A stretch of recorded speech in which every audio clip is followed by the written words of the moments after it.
How many times have you seen an Out in the Blue video open from this very location? This is from the northbound Road Drive Bridge over Interstate 4. This road goes directly into Walt Disney World property.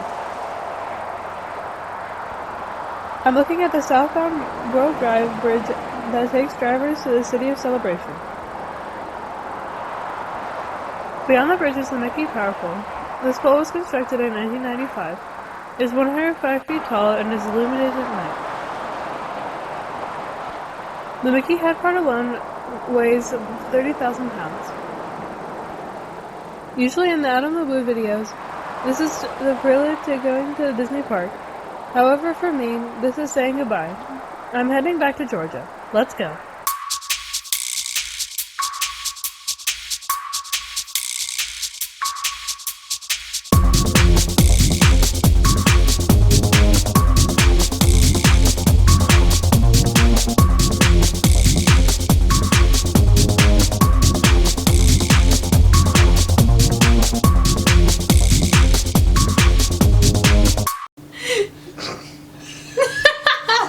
My first stop on my way home is actually not very far from the Disney parks, just a little west of there on US 192. I'm at the entrance to Outdoor Resorts, where there's a spot of geographical significance. Note the sign here, entering Orange County. Now see where that white and orange pole is. There's a little hole here with a buried pin. This is actually a point where 4 Florida counties meet.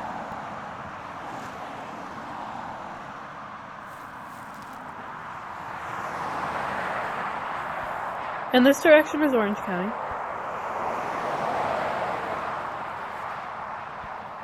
In this direction is Osceola County, where they're building a car wash. Outdoor Resorts is in Polk County. Finally, in this direction is Lake County. You can kind of make out the county line, but this area has been built up a lot, so it's hard to notice. Same in this direction. It just looks like an ordinary property line, not just a county line. In this direction is the county line of Polk and Lake counties. The highway is on the Lake County side. Speaking of counties, I'll visit a couple more on the Georgia side later today. But it'll take a while to get there. I'm on the Florida Turnpike, approaching this pedestrian bridge, apparently owned by the village's Florida's friendliest hometown. Almost at the Interstate 75 exit where the turnpike ends. We're going to be in a lot of traffic with people heading home, and also there's a big football game in Gainesville that people are traveling to. As for us, our next stop is in the town of Micanopy. This might look familiar to you. This city was the location where the 1990 film Doc Hollywood was filmed. In the film, this is Grady, South Carolina. Not much has changed since that film over 30 years ago. I'll highlight a couple of locations.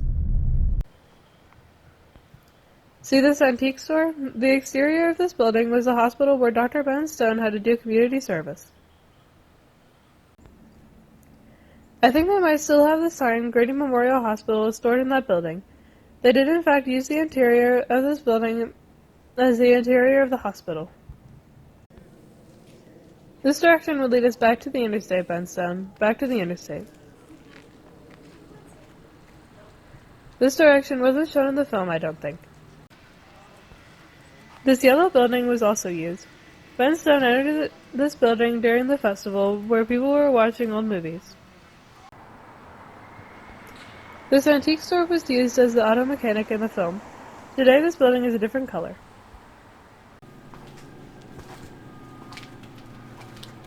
Check this out. This is the fake voice box used in the film when the mechanic told Ben Stone his pig went to the butcher. The fake voice box is still here as a memento.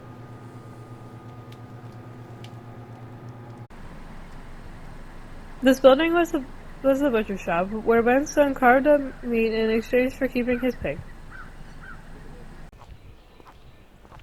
Micanopy is celebrating its 200th anniversary this year.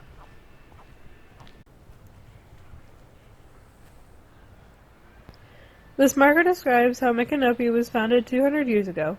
Still very much rural in this area, halfway between Ocala and Gainesville.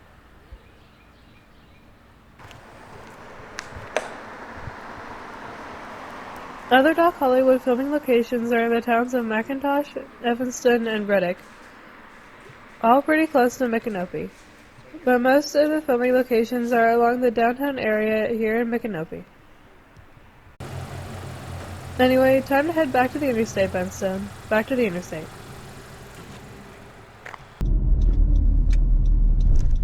But first, one more stop in Micanopy along Highway 441. This is the Garden of Love Pet Memorial Park.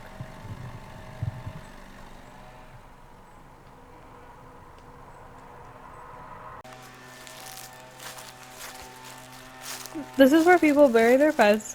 They have gravestones made for them, and it also looks like people have left flowers for their departed pets. It's very sad, but also a very nice place at the same time.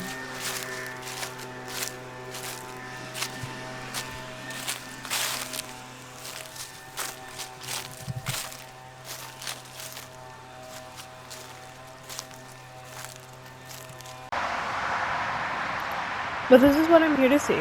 This large monument depicting an angel holding a kitten and a dog and horse greeting the kitten in heaven. I'm not sure which animals Prince and Benny were. This monument was erected in the early 2000s. Now heading north on I-75 about an hour away from the Georgia state line. I'm passing the mile marker 419.9 sign. The reason it's 419.9 is because people have been stealing the mile marker 420 signs because... I'm taking a little detour before making my way into Georgia.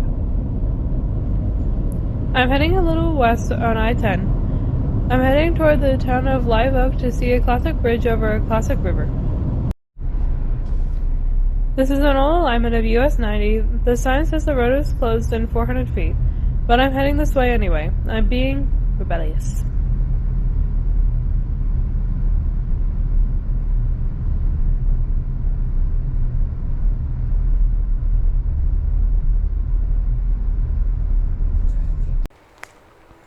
This is the Hillman Bridge, built in 1926. It's one of the few remaining truss bridges in the state of Florida.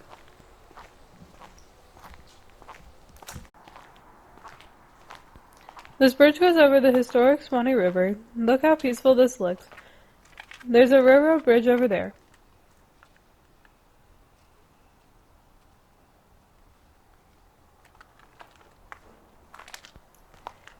Over there is the replacement bridge, built in 1986.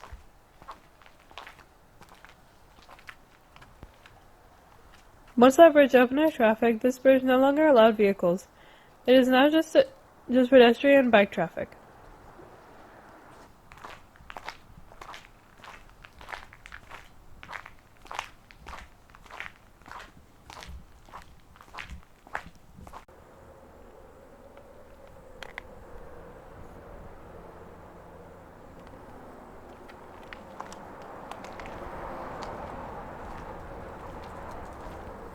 You can see lots of graffiti on this bridge, mostly on the ground, but a little bit on the bridge structure itself.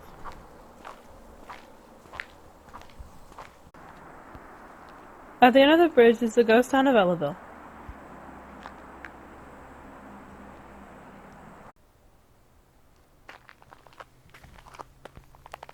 You can see the wide gap in the bridge, and I can see down to the water.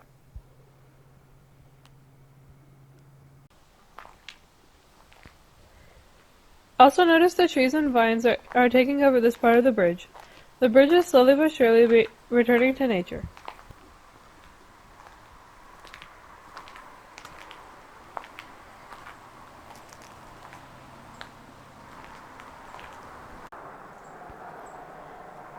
This is a cool little detour, not far from Interstate 75 from here, also not too far from Georgia. Time to keep heading north. Now back on I-75, the sign on the right is thanking me for visiting Florida. You're most welcome, Florida. I enjoyed my stay. And now I see a sign for Lowndes County in Georgia, followed by the big Welcome to Georgia sign with a big peach. I'm back. My first stop in Georgia is just outside of Valdosta at this very tiny church. The church is just 10 feet by 16 feet and was actually a shed. Dream big and walk in faith.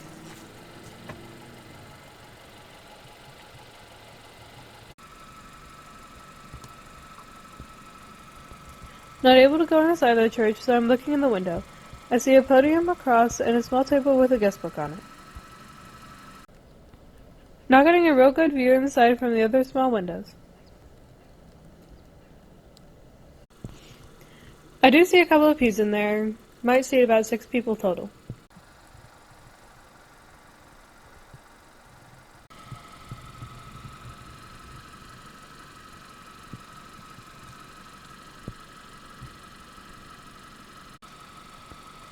Zooming in, that is definitely a guest book. A shame I can't sign it. Maybe next time. My next stop is in 10 miles. You might be able to see where we're headed next on the billboard to the right. And that billboard. Also that billboard. And finally, that billboard. I'm now just south of Tifton, and this exit will lead me to the Magnolia Plantation. It's a fairly large rest stop, very much in the same vein as Stuckey's, where they have large restrooms, also beverages and snacks, but they also sell bags of pecans, jellies, sauces, and syrups.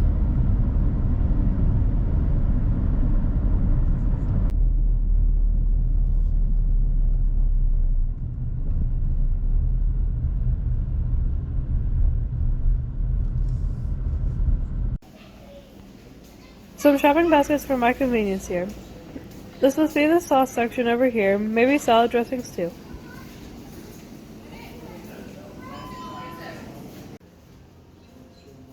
Definitely some hot sauce there. Then moving on to the syrups, lots of different syrups.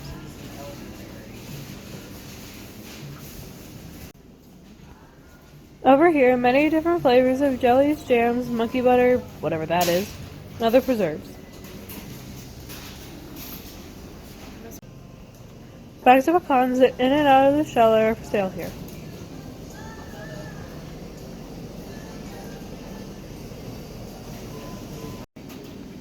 Looks like peanut butter, and then a whole lot of candies here. Lots of candy.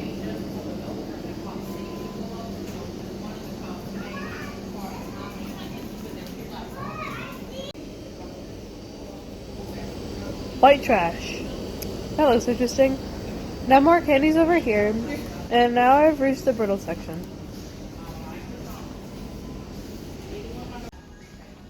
All your pickled items here.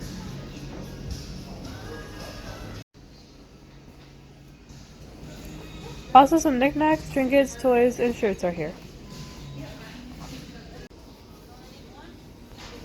Also some famous Cloxton fruitcake.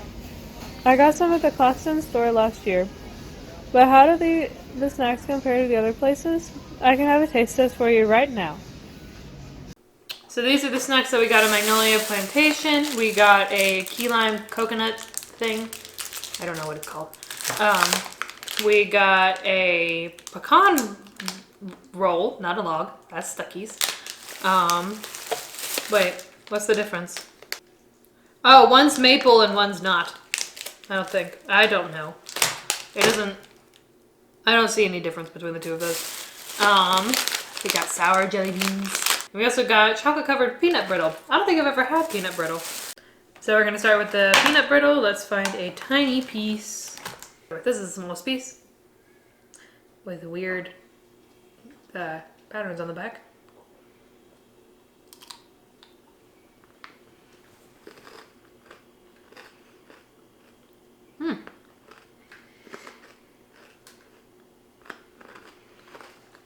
What is peanut brittle exactly? It's like caramelized sugar and peanuts. I like those. This is actually pretty good. It tastes like, it's like if Snickers was crunchy. So this, I guess, is the gourmet one. I don't see a difference between the two. Let's see. Yeah, sure, maple flavored nougat. I don't taste any maple. Let me just tell you, before I even try the other one, if you want a good pecan log, go to Stuckey's. They're significantly better. So this is the regular pecan log. See if I try better. Still, if you want a pecan log, go to Stuckey's. If you hear something that sounds like a motor in the background, that is my cat. So we got this coconut key lime thingy. I've never had this before in my life.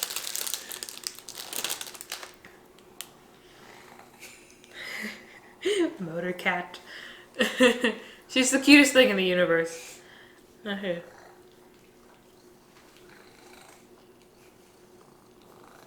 Hi, Hanky.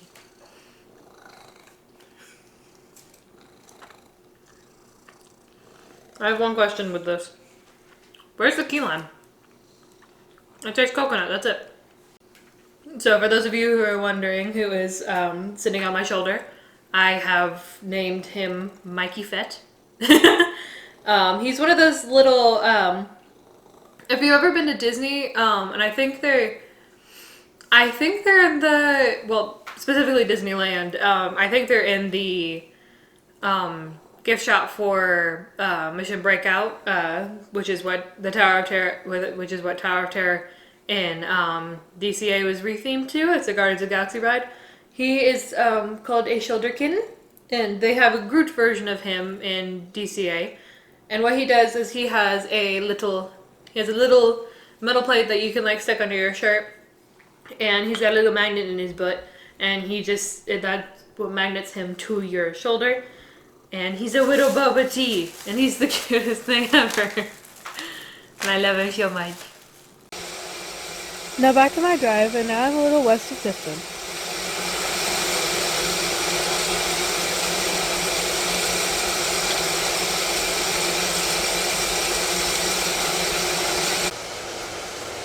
Was that train supposed to steam up like that? Anyway, here's a fountain and a marker commemorating all those that spearheaded the Interstate Highway Program. President Eisenhower topped this monument. He launched the Interstate Highway System, described as the greatest transportation miracle of all time.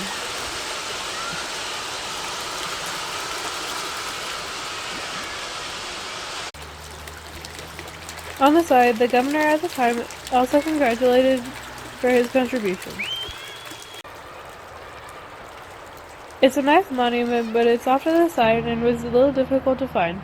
It's near the parking lot for the Georgia Museum of Agriculture and Historic Village. Now heading east to rural Georgia, mostly Georgia pines along this road.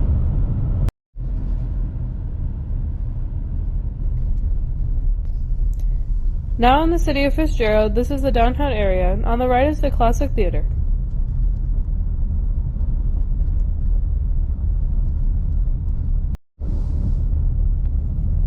Lots of businesses shut down in the downtown area. I'm guessing that's why the sitting mayor of the city is trying to build a new roadside attraction. And here it is, the 65-foot chicken, meant to commemorate the wild chickens that run freely in this town. Downtown is that way, but the chicken is way over here, in a supermarket parking lot.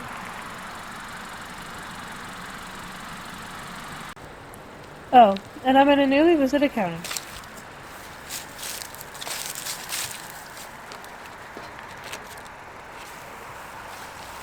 County 153.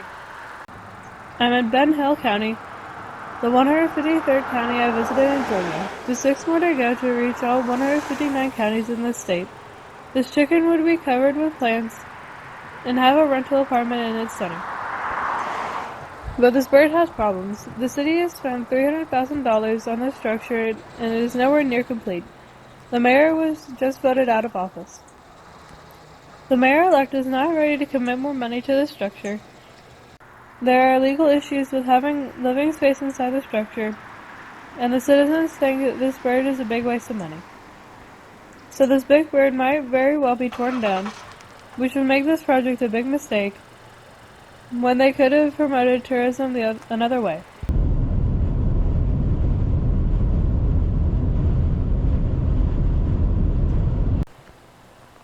Just as the sun went down, I stopped in Ashburton, Georgia. I'm here to see a popular ant. This big fire ant is located outside the Chamber of Commerce building. Looks like it's made out of old propane tanks and it may be an oil barrel.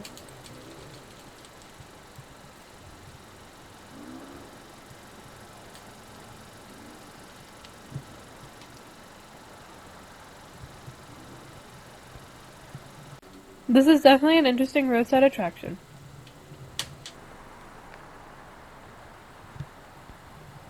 Oh, this is nice. The Chamber of Commerce has a special mailbox where you can send a letter to Santa Claus.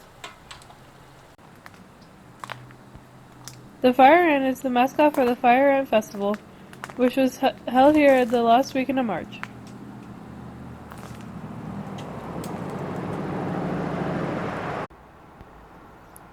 Across the street is the county courthouse, another edifice with that Old South architecture. Next door, this is interesting. The Crime and Punishment Museum, the Lost Meal Cafe. They are only real places if you break some major laws. This is the Turner County Sheriff's Office.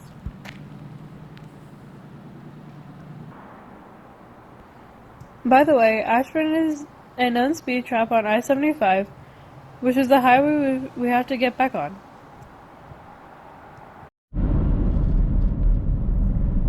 It's very dark and my GoPro does not do well in the dark. I'm just south in Warner Robins and I need to fill my car's gas tank, and I need to fill my belly with some beef brisket from Buc-ee's.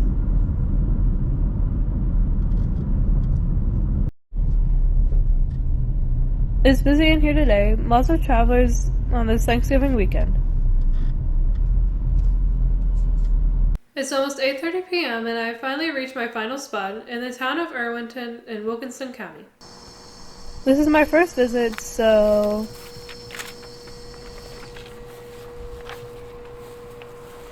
County 154. Wilkinson County was created in 1805, named for a Revolutionary War general. The city of Irwinton is named for a former governor who lived here in 1715, over 300 years ago. An eternal flame? Anyone else getting Thor Ragnarok flashbacks?